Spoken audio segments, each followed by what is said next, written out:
Bishop Bill Morris was once chairman of a nationwide body that set Catholic policy in handling abuse allegations. He also used to be the bishop in Toowoomba in Queensland. He joined me from Brisbane a short time ago. Bishop Morris, thank you very much for your time. It's my privilege, Lee. What's your view on the Royal Commission that the Prime Minister's announced? I'm very happy that she has gone down this line, because I think because of this most important question with regards to the vulnerable people in our community, the children, I think if we're going to get to the bottom of all that's happened in this context, say, of child sexual abuse in all areas, then I think the Royal Commission is the way to go. Does the broad focus of this Royal Commission into all institutions that have children in their care in any way reduce its authority or cause problems because of the lack of focus? No, I think the focus needs to be wide, because if we don't have a wide focus, if the Commission doesn't have a wide focus, then in a couple of years' time, this question is going to pop up in other areas, and we're going to have another Commission. Whereas, in fact, if the Commission has this wide focus, well, then it will answer the important questions that it's asking. Last week, Detective Inspector Peter Fox, a New South Wales policeman who's investigated abuse by the clergy for decades, said that he had irrefutable evidence that the Catholic Church covers up, silences victims, hinders police investigations, alerts offenders, destroys evidence and moves priests to protect the good name of the Church. Do you believe that the Church has been guilty of such things? Lee, that saddens me when I heard that. I am not aware of what all those things that he said.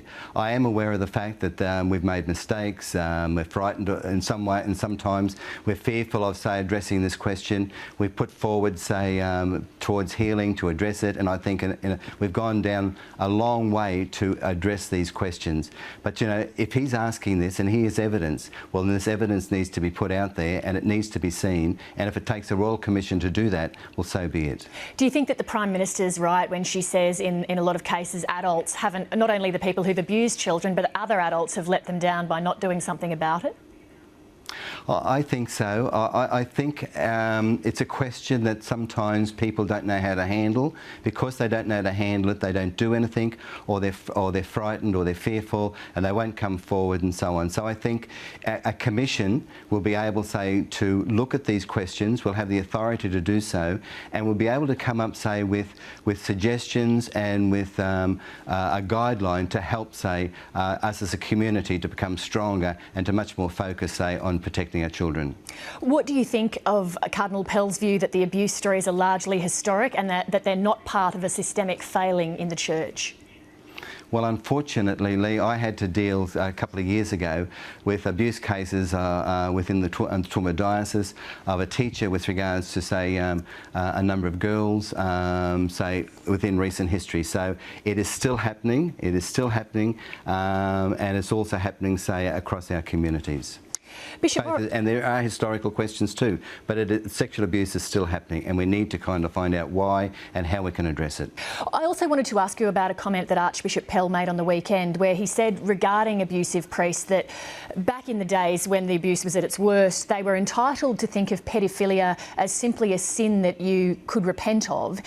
Is that accurate? Was there a time where priests thought that they were entitled to think of it as just a sin like any other? I think probably there was historically. I think as a community of people, as a community, we didn't really know how to deal with it, and I think probably because we didn't know how to deal with it, we swept it under the carpet and didn't say do what we should have done and address it at the time. Does the Church even today have a priority in the way that it handles these cases to protect the Church's reputation foremost? Well, it does. Over recent years, I mentioned the program Towards Healing, and over the last, we developed that, say, way back in the mid-90s, and over that period of time, we've used Towards Healing. Sometimes it's not the perfect program, and it's not a perfect process, but when it is used, it does, say, bring healing into victims' lives, and it does address, say, these difficult problems. But oftentimes, it's not used correctly, and if it's not used correctly, well, then the answers and the way victims are dealt with isn't done right. Bishop William Morris, thank you so much for making time to speak to us. Lee, it's my privilege, and thank you very much. And Australia's most senior Catholic, Cardinal George Pell, has just put out a statement in which he says, "I welcome the Prime Minister's announcement. I believe the air should be cleared and the truth uncovered. We shall cooperate fully with the Royal Commission." We've also invited Cardinal Pell onto the program. He's declined so far, but we'll keep trying.